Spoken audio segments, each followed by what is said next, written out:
Jim Norton Show starts now. Yes, we normally start on time today, but a few minutes late. We had Joel McHale, who's he's an A-list guest on the Opie and Anthony Show and Steven Singer. We just wound up chatting a bit longer than normal. And Joel wound up breaking one of Steven's gold dip roses. But now my advice show is starting, so if you need advice, feel free to call in and I'll be happy to help you. No one has called yet because we're on a little bit of a delay. So I actually have to fill the time. How bad of a radio guy would I look like if I couldn't fill the time between now and when the phones ring? I would really look incompetent. Like everyone else. If I just blanked right now and I was like, the roses, they're gold. How many are you taking? I don't know. I have no one to give them to. I'm on such a bad run with women. Like, I've met women, and I'm not obsessive text guy, but then you text them and they just don't get back to you. I'm on a treacherous run with women. Just terrible. Is it by choice? No, just being like, I'm nice. Like, I'll say, hey, a few days later I'll text like, hey, we'll grab some food or something. Nothing. It's amazing how many women have not gotten back to me. And I don't write creepy texts or it's nothing sexually suggestive. Just like literally, hey, how are you? Nothing. So fuck them. Who we got? The phones are now lit. Yeah. We have... Go to whichever one you think. Yeah, the first one here. Eric in Oklahoma. Eric. Hi, Eric. Hi, Jimmy. I was just calling to thank you for making my wife a freak. Okay. Oh, good. I made your wife a freak. How? Oh, well, last week, she was watching Comedy Central, and one of your specials came on, like at 2 o'clock in the morning, and It was uncensored. And I got a call this weekend when I got home on my way to the house that she wanted to lick my asshole. Really? Yes. And, I mean, it just right out of the blue. I just wanted to thank you for making my wife a little freaky this weekend. Well, you're very welcome, and my apologies to her. So I'm happy you got your ass eaten, my friend. Thank you very much, Jimmy. Good show. You're welcome. Thank you, and continue to enjoy. I certainly hope so. Bye-bye. I just farted in honor of ass eating. Who's next? This is an unusual question. Jared in Connecticut. Jimmy. Hello, Jared. Sweet tits. How are you? Sweet boy. Thank you. So my reason for calling, and I've been dying to get through to ask you this question. So, my girlfriend, when we're messing around, she's a 10. She's unbelievably attractively hot. Yes. The issue is, when we're messing around, she has toilet paper clumps around her ass and around her vag. I don't know if... Toilet paper clumps? Yes. I don't know how to bring this up to her in a way of like, hey, can you maybe... I don't know what to say. I don't know what to do. Well, I've had that happen a lot of times when I'm eating ass or eating pussy. You see like a little toilet paper clump. And, you got to pick it off a little bit. But you can just ask her, not in a sexual moment. But, because you don't want to be just like, yeah, I'm going to make you come. Oh, hold on. You don't want to spit out a toilet paper clump. Or the worst is when you're trying to pick it off and you actually have to use the nail to scrape it off. Sometimes you can just pick it off and do that little move with your thumb and forefinger. But there's times where you actually have to scrape it off with your nail a little bit, and that's really terrible. So I would just ask her in a non-sexual moment so it's not uncomfortable. Here's the thing. She's ridiculously self-conscious. I think if I bring this up, anything that I was able to accomplish with her, a year step back. Well, how many pieces of paper do you normally find? What's weird is when it's on the front. I mean, on the front is almost every time. In the back, I don't go back there as much as you probably do, but right, which is every time. I go back there every time. Naturally, probably once a week. Well, you might want to ask her in a non-sexual moment because you have two choices now. Her being self-conscious. She's obviously not that self-conscious because she's leaving paper in her box and anus. So her being self-conscious, is that what's more important? Making her slightly uncomfortable or you having to pick paper off her, which is obviously grossing you out. So ask her nicely. That's all. Just say, hey, look, because you have a really wet pussy, there's a little bit of paper on it. Just wanted to let you know. That's all. All right. Thank you, James. I appreciate your help. You're adorable. Good luck, my friend. Thank you. Thank you, sir. Corey in New York has a question about your show in Syracuse. Oh, hello, Corey. Hey, good morning, Jimmy. Hi, buddy. Huge fan, man. I got Thank you. Big Lucky Louie fan. Thank you. I never see you come local, and you're coming to Syracuse. I looked on Ticketmaster. can't find the ticket. So where would you think I should go? So I looked at Funny Bone, the site, and it doesn't appear as though you can purchase them there either. I don't know. March 21, 22, 23, I'm there. I'm not sure if they're on sale yet. They might not be on sale yet. And that's the week right before. How far are you from Boston and Syracuse? I'm in Binghamton, New York. I'm about 45 minutes from Syracuse, probably about 2.5, 3 hours from Boston. I was going to come see in Buffalo. That was like a 3-4 hour drive, with a kid. It's tough. But right here, it's close. It's still opportunity. Is that too close to Boston for me to be doing back-to-back weeks? No, not at all. No? No, you're good. Syracuse and Boston are not that close? No. Okay. I don't want people seeing me. Oh, yeah, it's like, even in the middle is 90 minutes each way. Okay, it's totally different markets. Eventually, they are going to be on sale at Ticketmaster? I don't know. Call the club. You should actually just call the club. I think it's the Funny Bones in Syracuse. I would just say call the club. Yeah, that's what I was going to do. Okay, thanks, Jim. All right, buddy. Hope you come. Bye-bye. You're welcome. Louis in PA has a question about sleep apnea. Okay. Hello, Louis. How's it going, Jim? Big fan, brother. Thank you. Hey, I recently, I've been testing now for several years for sleep apnea, and How many sleep studies have you gone to? How many sleep studies? 4 or 5. Oh, wow. Okay. My last one I just had done a week ago. Out of 7 hours, I slept for 2 minutes and 34 seconds. It's the worst, dude. So wait. So do they have you on a CPAP or an APAP machine? It was on the CPAP, and I couldn't do it anymore. And now we're going the surgery route, and getting a little nervous about it. Man, just wondering if it's worth it. What they want to do is cut the front of my throat and go in surgically stitch my hyoid bone, and then screw it to the front of my jaw so my throat can't close during the sleep, and then do the same thing with my tongue. Wow. So it's to the point now where, like, my oxygen saturation when I sleep goes down below 80%. They're afraid I'm going to have a stroke in my sleep. I'm only 31 years old, man. It's getting rough. Yeah, my oxygen dipped into the 80s during my sleep, too. That's really bad. I need a fucking... Have you tried an ASV machine? Or AVS? I always fuck that up. Oh, ASV. They had me on quite a few machines. I couldn't sleep with any of them on. And I guess this last sleep study I had, it was like 362 times I obstructed my own airway, and 62 times I stopped breathing for over a minute. Oh, wow. Wait, are you heavy? What's that? Are you heavy? Not really. About 5'8", 200 pounds. Have you tried, sorry to interrupt you, but have you tried a mouth guard? Yeah, I tried mouth guard. Tried the nasal strips to open them up. No, but a mouth guard with not one you buy in the store, but I mean one that you go to a dentist for. Yeah, I had a prescription one they gave me, and it just didn't work. It's like my hyoid bone, everything in my throat is just sliding back, and it can't. Nothing else is working. This is their last resort. How about the ones that hold your tongue down? I didn't try one of those, no. You should investigate. Rogan turned me on to it. I didn't get one because I have central apnea and obstructive. So the dentist did not think it would help me because it might stop my obstructive apneas, but it wouldn't stop my centrals. So I would suggest trying the, although sometimes I think that my obstructives cause a lot of the centrals, but whatever, I'm babbling. I would say take one more shot and see if you can find a mouth guard that also has something in it that can hold your tongue down. You might find success with that. Okay. All right, try that before surgery. I would suggest. Good luck, buddy. Thank you. Bye-bye. Take care.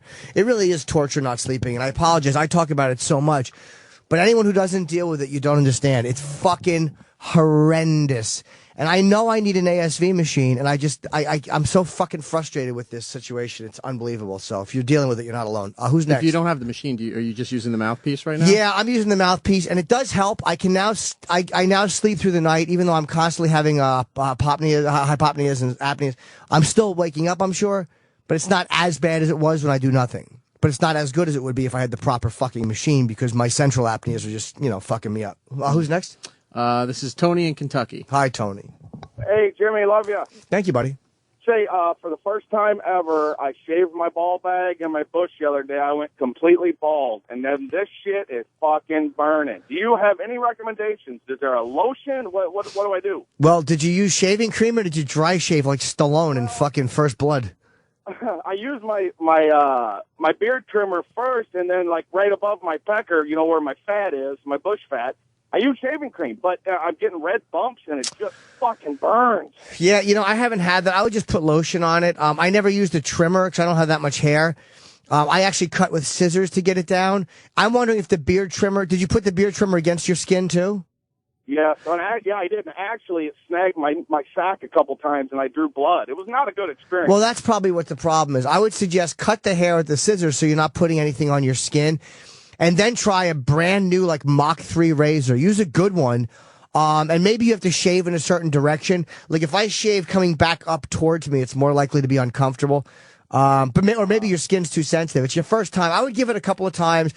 Just put some lotion on it. It's worth it, though, so your balls don't stink. All right. Thank you very much, Jimmy. All right, good luck. Yep, thanks. Bye. I don't want to give this guy bad advice. Have his fucking scrotum hurting. Nothing worse than a painful scrotum. Who's next? Kurt in Florida. Hello, Kurt. Hey, Jim. What's happening? Happy birthday. Thank you, buddy.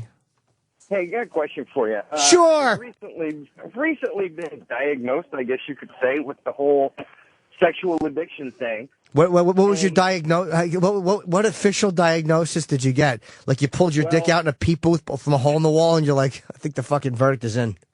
Were you there? Yeah, please. I've been there. I'm married. I've been married for 10 years, and I was doing a lot of phone sex, cyber sex, porn, all that kind of shit. Sure. The wife busted me, and we went and saw a counselor, and I never thought that I always thought the whole sex addiction thing was just a cop out. Oh yeah, that's and, not. The therapist brought a lot of good points up and things that I just thought about through basically my whole life, and it's just like it's really weird, and just kind of like what kind of things did you do to try to, I know.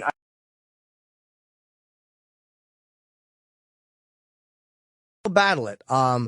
There's 12-step programs you can go to. You can go online and look up different 12-step programs for sexual addiction. What do you go to? I'm not going to any, and I wouldn't say publicly anyway, but not because I don't want to tell you, but because most 12-step programs have traditions of anonymity. They request that their members be anonymous at the level of press, radio, and film. So I wouldn't say publicly, but it's not because I don't want to tell you. It is simply to respect the traditions of these programs. But you can find them online. And the reason behind that, like just say it's a drinking program. And if you're publicly going, hey, I go to such and such. If you relapse, all of a sudden it makes that program look bad. Like these programs don't want to be associated with any person. So that's my reasoning. But online you'll find plenty of information. And, what you can find like bottom line behavior, they call it. Like say, for you, certain things are okay, but jerking off is deadly, or it's obsessive, or prostitutes are obsessive. You could make prostitutes and jerking off bottom line behavior. You don't do them. Fantasy, maybe not so bad for you. You'll find your own way, I think. I still struggle with it though, so I'm certainly in no expert position to give you advice. But it's good that you've still fresh. Yeah, but it's good that you realize this. It absolutely is an addiction. It's not just a bunch of boys being boys. You have to look at what is it doing to me? Like you're risking your standing in the community. It's more than just jerking off. It's or watching a little porn. Are you risking being arrested? Are you risking your marriage? Are you risking catching, like you're taking unnaturally unhealthy risks? Then it's addictive behavior. It's not healthy. Absolutely. And that, that's the thing is I always looked at it as, like you said, just guys being guys. But, the therapist has definitely made me to look at it in a different light for sure. And, I was damn near, lost my wife, which, in tail, I would have lost everything. Sure. And, it's definitely a pain in the ass, but, it's not a sham. I will say that for sure. I mean, it is the real deal. Absolutely. Like if you're a guy, you go to a strip club once in a while. Like, yeah, I go to a strip club once a month and I spend like $150. To me, that's not really a sex addict. That's more boys being boys. I went out with my friends, or I'm looking at this girl. I can't stop looking at this girl's ass at work. But when it comes down to, I go to the strip club and then I have to come home and I fucking just jerk off and I edge and I do it every night. And where it's interfering with my daily comings and goings, or my daily, so to speak, or my daily living, or my peace of mind, then it's a problem. So good luck, man. Go online, find a 12-step program. There's plenty of them, and I'm happy that you found out. All right, well, I have one more quick question for you. Sure. Any chance I could get one of those Steven Singer roses to try to make my wife happy now? Do we have any off air?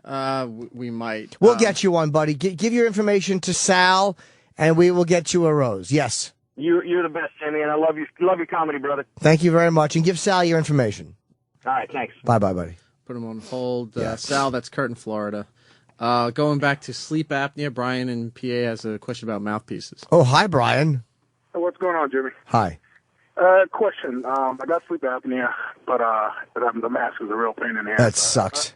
I've been using it for a couple of years, but it's right now it's just I can't even use it.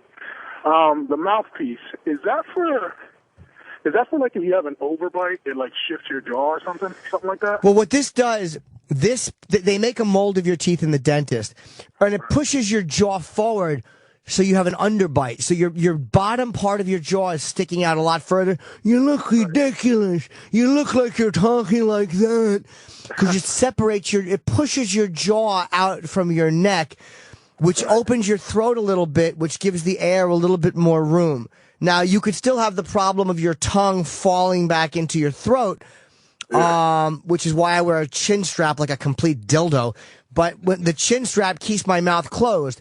So my mouth is still open, like, because my lower jaw is pushed forward, I'm still getting air in my mouth, and my chin is closed so my tongue doesn't fall back. That helps a lot. It does not solve my problem, but again, I have fucking cunty complex apnea, of course. Of course, jizzbag fucking Norton has to have complex apnea. But go to a dentist who understands this stuff, and see what they can do for you. It is uncomfortable, but you get used to. I got used to it like the first or second night, as opposed to these masks, which fucking blow. I might go to Dallas and be specially fitted for a mask once I find the proper machine, because I know this fucking BiPAP is not working. I don't care what the test said. I don't care what the fucking doctors say. It's not working. So try a dentist, my friend. Yeah, because I have an overbite, and I could just feel it. I could just feel my airwaves closing up in my throat. Yeah, I think if you push your lower jaw out, it might help you. One thing I do, I don't sleep on my back. Oh, me neither. I can't, dude. I can't. I gotta sleep sideways. Yeah. Every time I sleep on my back, I find myself waking up in the middle of the night just choking. Yeah, on my side too, but on my back it's horrible. I work up like that because my fucking stupid Down syndrome tongue just lolls to the back of my throat. Yeah, it sucks, brother. All right, Jimmy, thanks, brother. Good luck, man. Later. Who's next, young Era? That was Rashida Jones, who was just looking in. Who's Rashida Jones? Quincy Jones' daughter. She's on Parks and Recreation. Oh, okay. I don't know. Brian in New Mexico has a dominatrix question. Okay, Brian. Hello. Hey, Jim. How's it going? Good, buddy. I want to see a pro dom, as they're called online. Yes. I've seen few who claim to be, but they didn't really have like the chops or the not quite arrogant, but like the confidence of being a dom. Yeah, they weren't real doms. They might have been escorts who just can do a little bit of domination, right? Right. And so I heard you years ago mention a girl in my part of the country named Karen von. Oh, Karen von Croft is a German mistress, and I've never met her. I've only jerked off to her videos like an animal. I want to say she's in Arizona. She's in, what's a big city in Arizona? Not Phoenix? It's Tucson. So, Tucson, yes. I have watched her stuff on, what's your fetish? Why? What are you looking for? Pagan. Huh? Pagan? Oh, you want to be fucked to the strap on? Oh, yeah, she does that, at least in the videos. She's really sexy. She has a big pussy. Like, I would love to see Karen von Croft, but she's just too far away, and I haven't seen a dominatrix in years, so. You should come do a gig in this part of the country. I did one, but I just couldn't bring myself to go see her. I was just like, I like the videos, and, but I would suggest. What do you think is a good rate? I mean, if she's as renowned, if she's getting an audience as far as, New York, what do you think she's going to charge? I don't know. Just go online and find out. She's probably on Eros Guide. I don't know. I don't even know if she does it professionally anymore, if she's just doing videos. I really don't know much about her other than the fact that she's hot. But she's a little older. She's probably 35. She's been around for a while. She really knows what she's doing, though. Like, she's a great dominatrix. She's fucking great. And for a strap-on, there's a lot of girls that can do it. But try erosguide.com or maybe go to the erotic review and look up reviews of people you might want to see. If you're going to go to like Backpage or Craig's, you might have more amateurs. But I think you have a better shot on Eros Guide. But in that part of the country, I don't know. I mean, I live in New York, so I know if I ever want to do a dominatrix, there's so many choices like here and Philly and the whole Northeast, you know? Right. Well, I'm gonna try to get there this weekend, and I'll email you with how things went. Yeah, please do, man, because I think she's terrific. Cool. All right, I appreciate it. All right, buddy, take care. Let's go to Nicole in Michigan. Hi, Nicole. Hi. I work for a sleep center, so I know a little bit about the treatment for sleep apnea. Okay. And with the mouthpiece, it only cuts the AHI in half. The AHI is how many events you have per hour. Right. So anyone that has 15 or more, it won't work for them. Oh. So that guy, so he knows if he's more severe, he can't do that. But also with the ASV, you should be able to prove that you can't use the CPAP or BiPAP or any other treatment and be able to get one. You know what, though? I'm having issues with my insurance, of course. And the doctor is saying in the study it worked. But I don't know because I knew, maybe it did, but I wake up gasping when I do fall asleep, and I wake up like I feel like I can't get air in the mask. And I know that means that my central apnea has kicked in and my fucking mouth is just hanging there dumbly like a flesh cave with teeth. And nothing is happening. So I've actually stopped breathing in it. Like I'll breathe for a minute and then I'll just stop on purpose when I'm awake, and it doesn't push air in like when ASV should, right? Well, I don't know that much about it. I just know that it's treated for central, like you say. But if that's what you need, you could also even look online and just purchase one. Yeah, they're like $5,000. They're really expensive. Are you kidding me? Holy crap! No, I would spend $1,000. I would spend even $2,000. But the reason I won't spend $5 or $6 is A, I'm not 100% sure, and B, you have to have it titrated. Yeah. Well, you could find a doctor to do that for you. Can you? I mean, you just need to go to a private doctor. I don't know. Do you go to a sleep center that's associated with a hospital? Not a hospital, no. This was a sleep center, but like the tests are $6,000. The fucking overnight is $6,000. You need to come to Michigan. Yeah, it's terrible. We charge $1,300 for our studies. That I would pay. $6,000 I can't. Yeah. Thank you very much for your call, Nicole. I appreciate problem. it. Okay, bye-bye. Bye. Apnea is a big one. So those of you that are sick of hearing it, please accept my apology, but it's a big one for a lot of people. Well, we're still with that because Gabriella on Long Island has a question about it as well. Okay, hello? Hi, Jim. How are you? Hi, Gabrielle. So quick question. I know you're on the topic of apnea, and I know my problem is going to seem minuscule compared to yours. But basically, no problem sleeping, but like clockwork. I have been waking up an hour or 2 hours now before my alarm is going off. I'm going to bed earlier. I mean, nothing is really fucking changing, so it's just getting really frustrating. And considering you're the sleep guru or sleep problem guru, do you have any advice whatsoever? No, I don't know what that is because it reminds me of a book by Stephen King called Insomnia, where he was talking about a guy who's like, what is it, melatonin that we don't release anymore as we get older? That's why old people sleep less and have trouble sleeping because that chemical, and again, I'm completely going off a Stephen King book. Dr. Steve would give you real, tactically it's your body's not. And I don't know why you'd be waking up. Are you sure there's nothing happening? There's no noise happening that's waking you up? I mean, it's pretty dead in my house. I mean, and if my dog was to be the one to wake me up, I would hear her jingling. So it's definitely not her. I mean, I don't know. That's just kind of. I don't know. Could you try, maybe staying up one night and then the next night you'll be exhausted and see if you can sleep later? But then again, you might wake up early. I don't know. But you might want to try that one night on a weekend because your internal clock for some reason is just fucking douching you 2 hours early. You know what I think's fucking me up too is I'm a teacher, so I usually am accustomed to a 5-day work week, but now I'm doing a 6-day work week, so I guess that's what's just fucking me up now. But it's so frustrating. Sure. I thought of you this morning, bizarrely enough, because I had a dream about you before I woke up. Oh, it was an ooh type of dream. No, what was I doing? Well, long story short, I had no idea who you were until my boyfriend turned me on to you, an ONA, and we have all these inside jokes now, Chippa, everything else. I mean, I'm obsessed. And I actually met you once before, and I did a little, turn, and you saw my backside, and you gave me a little, oh, madam. So ever since then, I think it was at the Hard Rock when you were in New York City. You've flooded our relationship and in some weird ways our sex life. Oh, good. So, funny enough, I had a dream about you hanging out with him. You came out of nowhere, and then you somehow convinced me to provide oral services for you.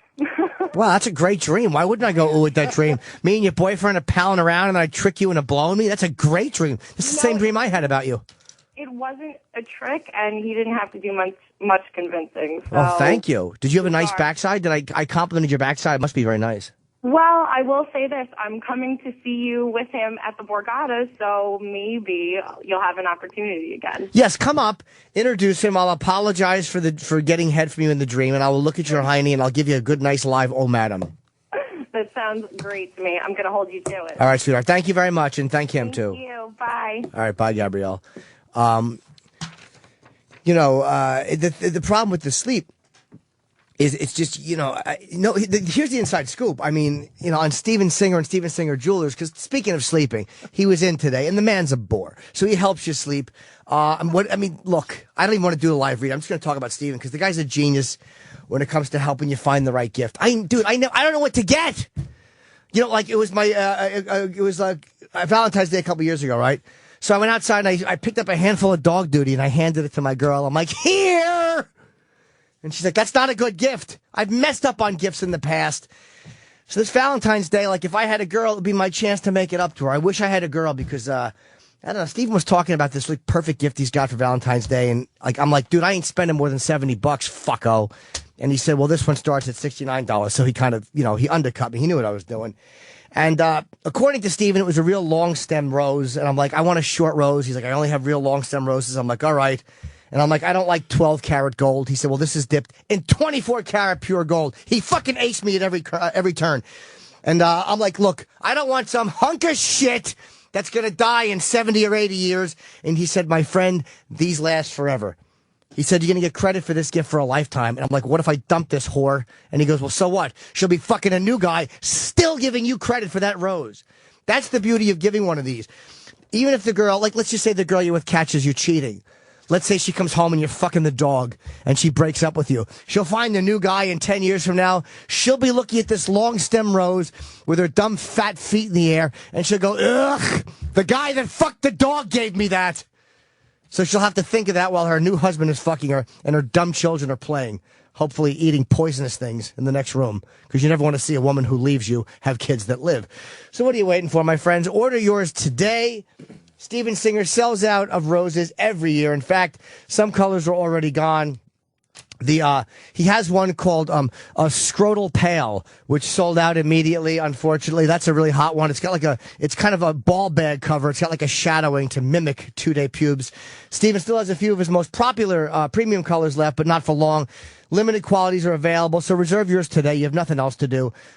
He makes it very, very easy. IHateStevenSinger.com. There's a real long stem rose. Click on that and choose your color. Actually, don't click on it. Just choose your color. Each rose comes with your own personalized message.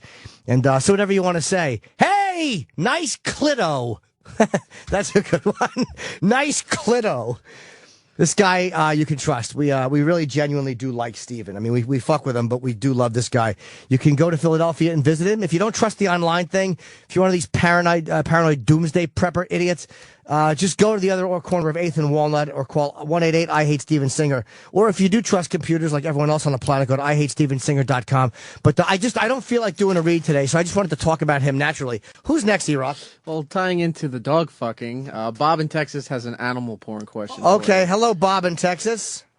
Hey, Jimmy, love you, love the show. Thank you, Bob. I got a question for you, Jimmy. I've Sure. been getting into, really weird, freaked out shit on one of these animal sex websites.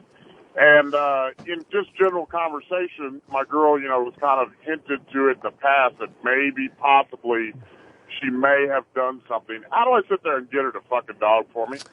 Well, are you honestly kidding or are you serious? No, I'm dead serious. That's a tough one because bestiality is not my thing. Now, do you know that a dog did something to her or no? Oh, yeah.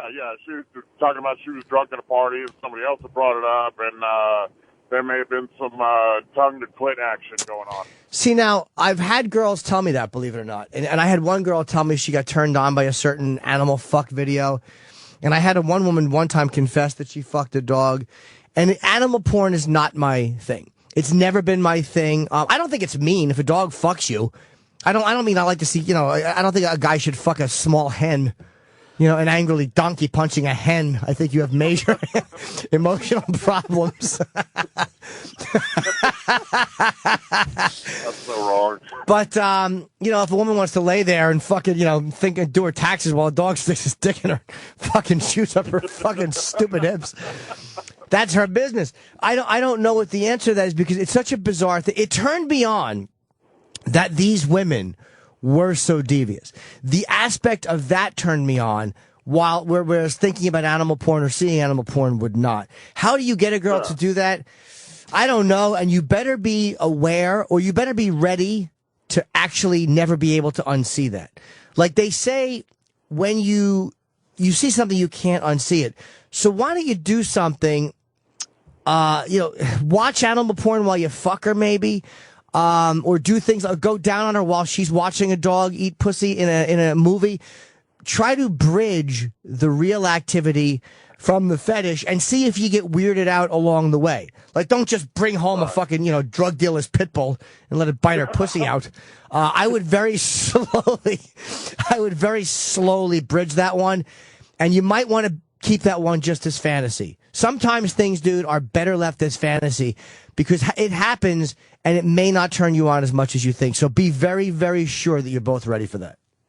Yeah, the thing that I'm worried about is, the aftermath, I mean, Yes. It's just like when you sit there and you're watching, some freaky, blood porn or something like that. And, it's that 2 seconds of guilt afterwards and when you're cleaning up. I mean, that's the only thing that I worry about. Yeah, and where do you go from there? Like, what happens is, because that sounds to me, if you and your wife are talking about fucking a dog, you both have probably sexually addictive behavior. Normal people have kink, but when it comes to bringing in other species, I would say that goes into sexually addictive behavior. So what's going to happen is eventually that won't be enough. And then how do you top that? Where do you go? Like, you don't want to put yourself in such a corner that the only place to go is horse or child. Or, like, you never want to be there. So I would suggest keep this one as fantasy as long as you can, and then just enjoy talking about it and being kinky. And maybe make lateral movements, but you don't want to have to progress beyond this. Yeah, I mean, I don't want to come home from work and, find a pack of dogs in the living room, you know what I mean? Of course not. And you also don't want to be that replaceable, where if all of a sudden, you have to stay late to work, she can just go out to the fucking, throw her feet up and, let Snoopy eat her box. I mean, you want to be special in her life. You don't want to be replaced by a dog. All right, my friend? He left. Oh, he left. Okay, good luck. Steve in Virginia Beach has a question about your movie career. Oh, God, yeah. Well, this will be a very, obviously, fast answering question. Jesus, I suck. Good improv. Fucking turd tits. Steve. Hi, Steve. Yes. Hey. What's up, buddy? Yeah. Yes, sir. Yeah, I watched your special on Netflix. Thank you. When you go to your name, yeah, it was great, by the way. Thank you very much. And you're credited in being some different movies. I scanned through a couple of them, but I couldn't find you in them. I don't know if it was a mistake or what. Oh, there's a guy named Jim Norton. He's an older guy. He's like a real Irish actor. Yeah. Yeah, okay. And he's been in a... there's some Irish films in there, and there's one I definitely knew you weren't in. But I was wondering, the boy in the striped pajamas. Not me. In that one? No. It's funny. I want to meet this guy because I'm sure he Googles himself. And the things that like for me, I'm seeing legitimate films come up. He's got to see Jim Norton died of AIDS and fucking got blown under a porch by friends. He must hate when he Googles my name. And I think with AFTRA and stuff, you're supposed to use different names or SAG. Like, I think my technical name is Jim J. Norton, like Jim J. Bullock or J. I forget how I did it. But my legitimate work name is Jim Norton, and my professional name is Jim Norton, so I use that. So, he and I just get crossed up in the mix every once in a while. It happens. So, all right, cool. All right, buddy. Thanks. You're very welcome. Do you want to do the last one, or do you want to... Let's do another call. Another call? Yeah, man. Scott in Pennsylvania has questions about prostitutes. Oh, good. I'll have answers.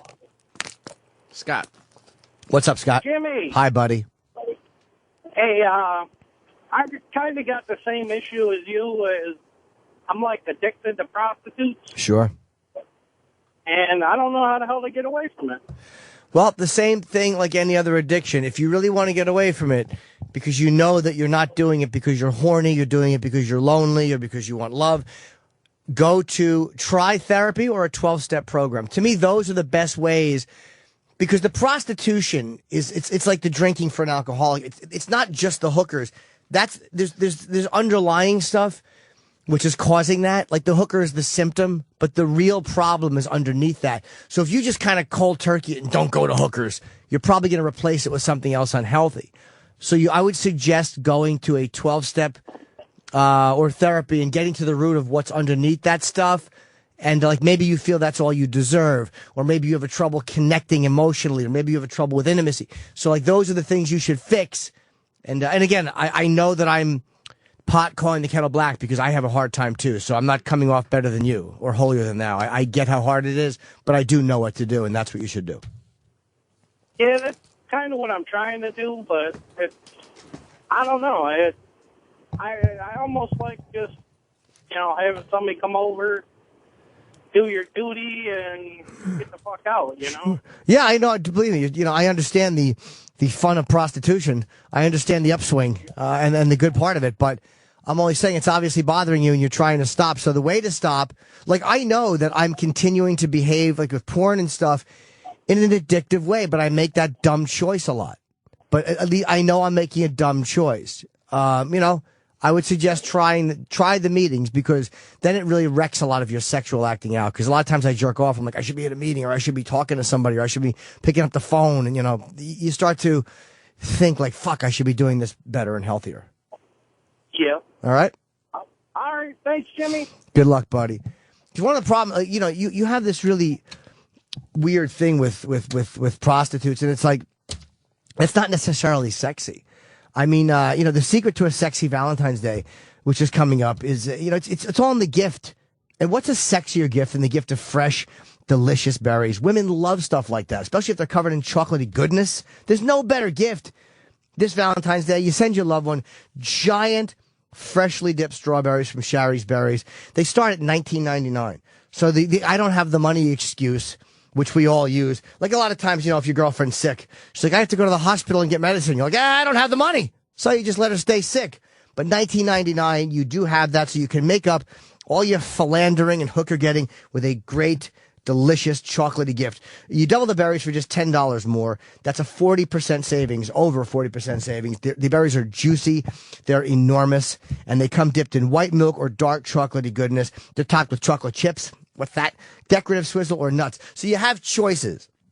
So don't be lame and just go, I don't like that, because you have choices. You can go with white, with nuts, or you can go chocolatey, dark chocolate with this, whatever. Use the code word OPIE when you order these to get a special offer. They're gorgeous, tasty berries, and they're the perfect way to show that special person in your life how much you care. Or you want to creep out one of your male coworkers? Send it to him. From you to him. Hey, buddy, it's good knowing you. Have some chocolate or strawberries. They're delicious. And then do a little joke like poke his hips and go, these are going to go right to your hips. Right, Bruno? Or whatever his name is. Here's the only way to get them, or one way to get, the only way to get them. It's a $19.99 Valentine's Day deal. Call 866-FRUIT-02. Or even better, visit berries.com, BERRIES.com. There's a microphone in the top right corner.